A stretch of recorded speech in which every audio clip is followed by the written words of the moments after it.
എല്ലാവർക്കും നമസ്കാരം. ആയുർവാസ്തുവിലേക്ക് സ്വാഗതം. ഇന്ന് ആയുർവാസ്തുവിലൂടെ പരിചയപ്പെടുത്തുന്നത് ശ്രീ ധന്വന്തരി സമാധി സ്ഥാനമാണ്. ഇത് ശല്യചികിത്സയുടെ ഉപജ്ഞാതാവായ വൃദ്ധസുശ്രുതൻ്റെ ഗുരുവായ ശ്രീ കാശിരാജ ദിവോദാസ ധന്വന്തരി ഭഗവാന്റെ മഹാസമാധി സ്ഥാനമാണ്. അധികമാർക്കും അറിയപ്പെടാത്ത ഒരു സ്ഥലമാണിത്.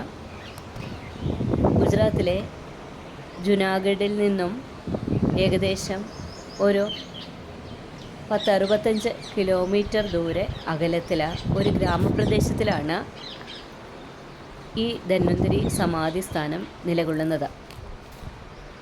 ഇത് മുക്തേശ്വർ മഹാദേവ മന്ദിരം ധന്വന്തരി സമാധി സ്ഥാനത്തിന് പിറകിലായി ഇത് സ്ഥിതി ചെയ്യുന്നു. ഇതിനോടനുബന്ധിച്ച് ഒരു നദിയും നമുക്ക് കാണാൻ സാധിക്കും.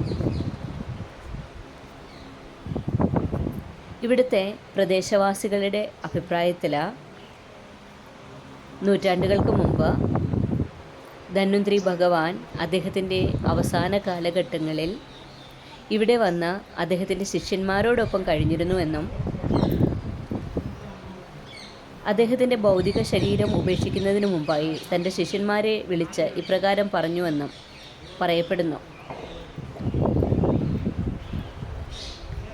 അദ്ദേഹം മരിച്ചു കഴിഞ്ഞാൽ അദ്ദേഹത്തിൻ്റെ ശരീരം ദഹിപ്പിക്കണമെന്നും ആ ദഹിപ്പിച്ച് കിട്ടുന്ന ഭസ്മത്തെ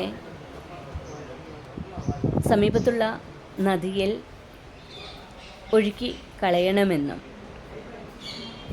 ആ നദീജലം ഉപയോഗിച്ച് വളരുന്ന വൃക്ഷലതാദികളും ഔഷധ സസ്യങ്ങൾക്കുമൊക്കെ പ്രത്യേകമായിട്ടുള്ള ഔഷധശേഷി ഉണ്ടാകുമെന്നും അത് അറിഞ്ഞോ അറിയാതെയോ കുടിക്കുന്ന ഈ നാട്ടിലെ പ്രദേശവാസികൾക്ക് അവർ ഏത് പ്രകാരത്തിലുള്ള ഔഷധം ഉപയോഗിച്ച് ചികിത്സ ചെയ്താലും എത്ര മാരകമായ രോഗങ്ങളാൽ വിഷമിച്ച് ഇവിടെ വന്ന് ശാന്തി തേടി വന്നാൽ അതിന് കൊടുക്കുന്ന ഔഷധങ്ങൾ വളരെ ഫലവത്താകുമെന്നും ധന്വന്തരി ഭഗവാൻ ഉപദേശിച്ചു അത്രേ.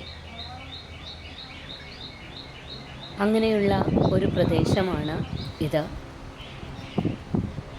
ഒരു ആയുർവേദ ചികിത്സകനെ സംബന്ധിച്ചിടത്തോളം കഴിയുമെങ്കിൽ ജീവിതത്തിൽ എപ്പോഴെങ്കിലും ഇവിടം സന്ദർശിച്ച്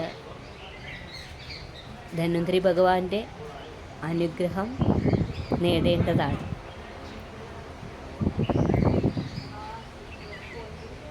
എൻ്റെ പ്രിയപ്പെട്ട ആയുർവേദ സമൂഹത്തിന് മുമ്പിൽ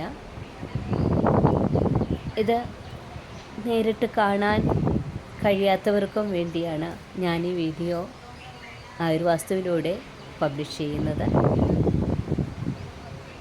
ജയ് ശ്രീ ധന്വന്തരേ നമഃ. സർവേ സന്തു നിരാമയ,